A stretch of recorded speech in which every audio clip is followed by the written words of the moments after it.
Hi all, welcome to Math 135, Section 1.1, Real Numbers and the Rectangular Coordinate System. Okay, so hopefully we've seen something like this. If not, again, here's a bit of a review. So the rectangular coordinate system, we have two different number values that we'll look at. Look at the horizontal values, and how we represent those is with, we call them x values, and we would indicate it with an x and then comma, and then our y values would come next. And this tells you how to find the point we're looking at on this coordinate system. So for example, if I said we're looking for the point 1, comma 4, what does that mean? Well, my x value is 1 and my y value is a 4. So I'll go 1 for the x values, and then I'll look for the y value, which is a 4. And that would be my point 1, comma 4. Or for example, you might be looking for the points -2, comma 5. Okay, and that point would be in the negatives down this way. So -2, and then we're looking for 5. So -2, comma 5. And so on. Again, as something to remember, we have our different coordinates, or our different coordinate sections. We'll call them the quadrants. So this is quadrant 1. We have quadrant 2, quadrant 3, and quadrant 4. Oops, wrong color. Quadrant 4. So note here, quadrant 1 is all positive. All these numbers are positives, the x and the y's. Quadrant 2, the x values are negative. Quadrant 3, both x and y values are negative. And then quadrant 4, just the y values are negative. Okay, so let's go ahead and practice graphing each point. If possible, state the quadrant in which each point lies. Okay, again, please try to pause the video and try these by yourself, and then check in with me in a second. Alright, so hopefully you give this a shot by yourself. We're looking for the point -1, 4. Again, so my x values are first, and then my y values. My x values are negative, so negative here, and then +4, right there. And because I don't have a lot of room, I'm going to label this point A. In general, please always make sure to label your points when you're graphing. Very important. Okay, now let's take a look at the next one. B is -3, 0. Ooh, a little tricky. We're going -3 on the y, or sorry, -3 on the x value, but what about the y value? It's a 0. Where is y equal to 0? Technically at that point right in the center, so my point will stay right there, and that is point B. We don't go anywhere for the y values. Now let's take a look at C. +2 for x and +1 for y. +2, +1, right there. Again, making sure to label. And then the last one is D is 5, -4.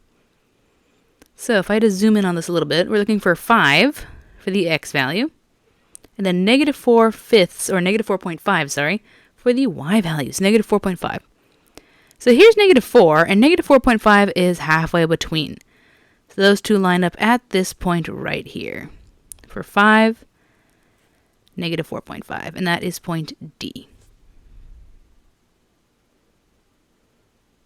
Alright, so now let's look at another piece of important information which works really well with the coordinate system, and this is the Pythagorean theorem. So hopefully you've heard of this before. Sort of a theorem made famous with Pythagoras, who was a Greek mathematician, if I'm correct. And he proved, or he stated this formula here, that a squared plus b squared equals c squared. What are we talking about with this? Well, it's in terms, or it's talking about a right triangle.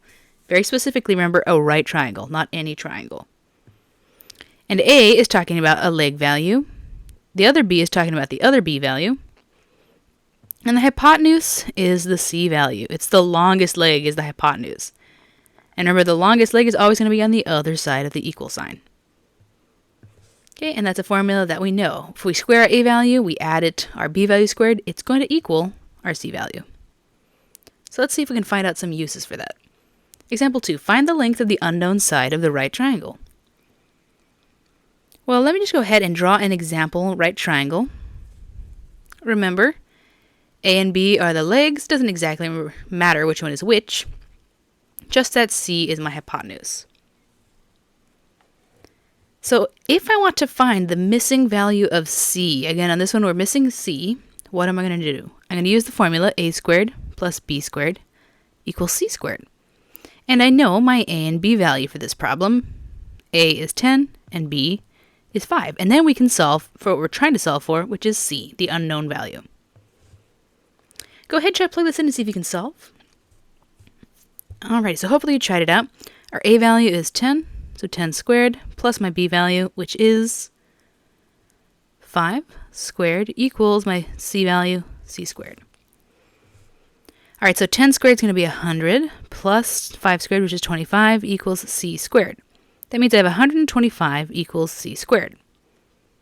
Now to get rid of that c, we're going to use the square root property. And again, to use it properly, you do need to include the plus or minus. Even though we're talking about the lengths of a side, please include the plus or minus. That will go ahead and cancel that square with a c. And I have plus or minus the square root of 125 equals c. Now we can simplify this. 125 is the same thing as 25 times 5, and 25 is a perfect square. So I can rewrite this as plus or minus 5 square root of 2 equals c. But again, because we're talking about the length of a side, which would be a positive value, my final answer would be the positive version of c. So I'll go ahead and box that as my final answer. Oop, that shouldn't be a 2. That should be a 5.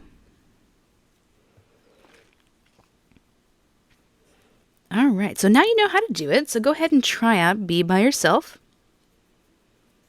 Okay, so what is different about b? Well, we're given a, and we're given c this time. We're not given b. So that means if I plug this into my formula, it's going to be 7 squared plus, and we don't know b, so it's going to be b squared equals, but we do know c, so we'll do 5 squared of 2 squared. Okay, so we're going to solve for b, no problem. Let's just go ahead and simplify. So that'll be 49 plus b squared equals, so that's going to be 25 times 2 when I distribute in that square, which is going to end up being 50. So this is going to be b squared equals 50, and I'll subtract that 49 to both sides, minus 49. And then simplifying that, I have b squared equals 45 minus 50 is going to be 1. And then again, we square root both sides, square root property. Remember that plus or minus. That'll cancel out with that 2, and I'm left with b equals plus or minus the square root of 1, which is just 1. So b equals plus or minus 1. And then again, we take the positive because we're talking about the length of a side. All right, so now let's take a look at something called the distance formula. What is this talking about? Well, if we look at our coordinate plane, and we're talking about some point here, and we want to figure out how far away it is from a point here, we'll go ahead and use this distance formula, and we can figure out that distance between the 2 points. And it pretty much is derived from the Pythagorean theorem. If you ever want to see that, just let me know, and I can send you the proof on that. So let's take a look at this. Again, the distance between these 2 different points, so we're talking about 2 points, x1 and y1, and then x2 and y2 is given by this formula. The distance between the point P and Q is equal to, so it may look big, but just don't worry about it. It's just the difference between the x values, and then you square it, and then you take the difference between the y values, and you square that.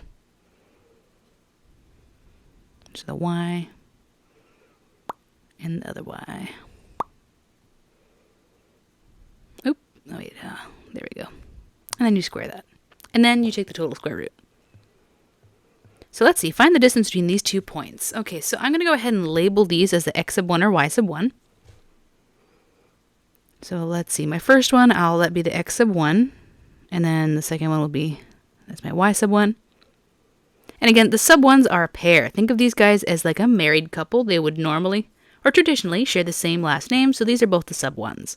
And then the other pair of points would be the sub 2s. Okay, so plugging that in, so this is going to be the distance between P and Q. Again, make sure to label your work. It's going to be the square root of.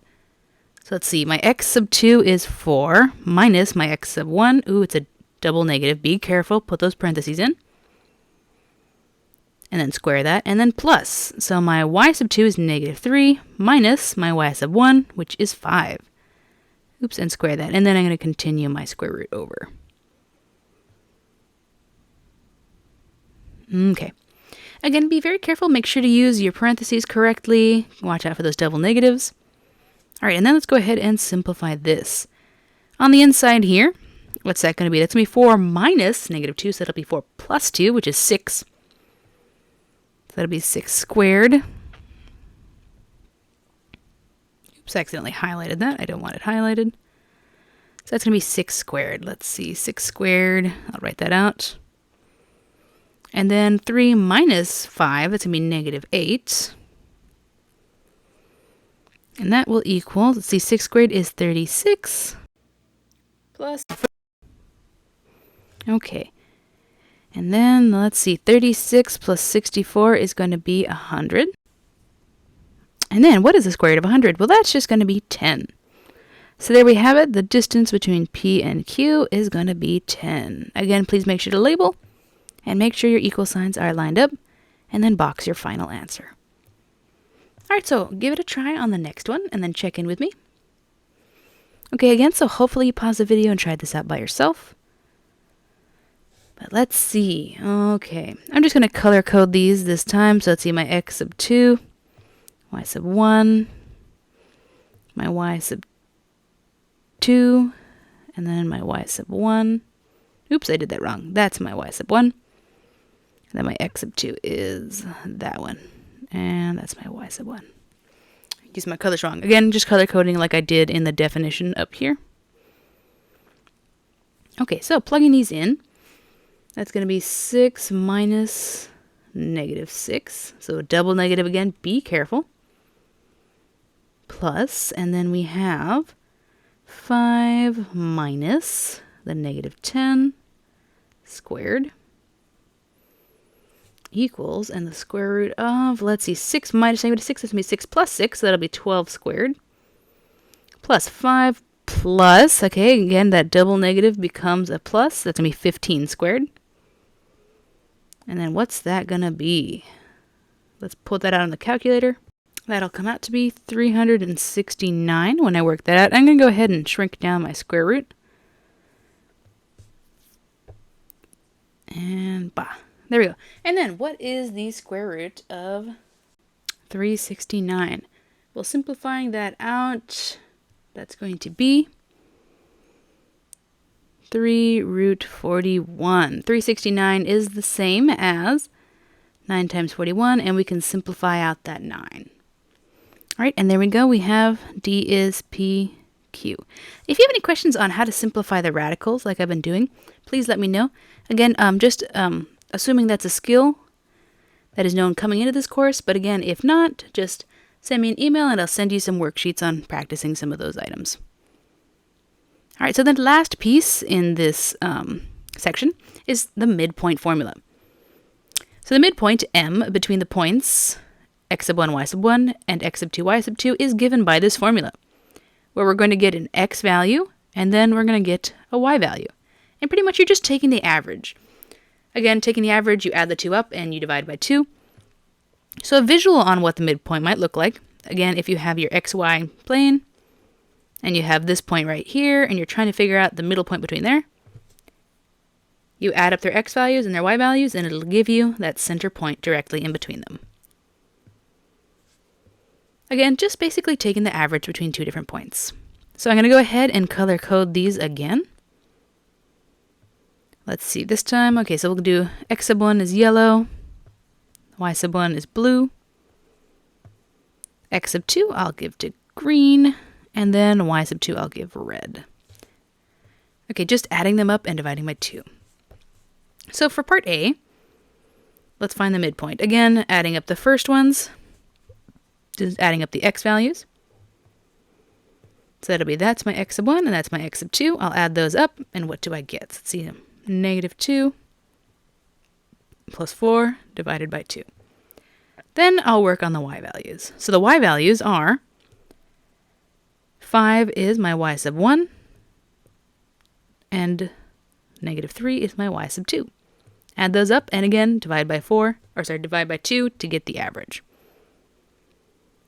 That'd be 5 plus negative 3 divided by 2.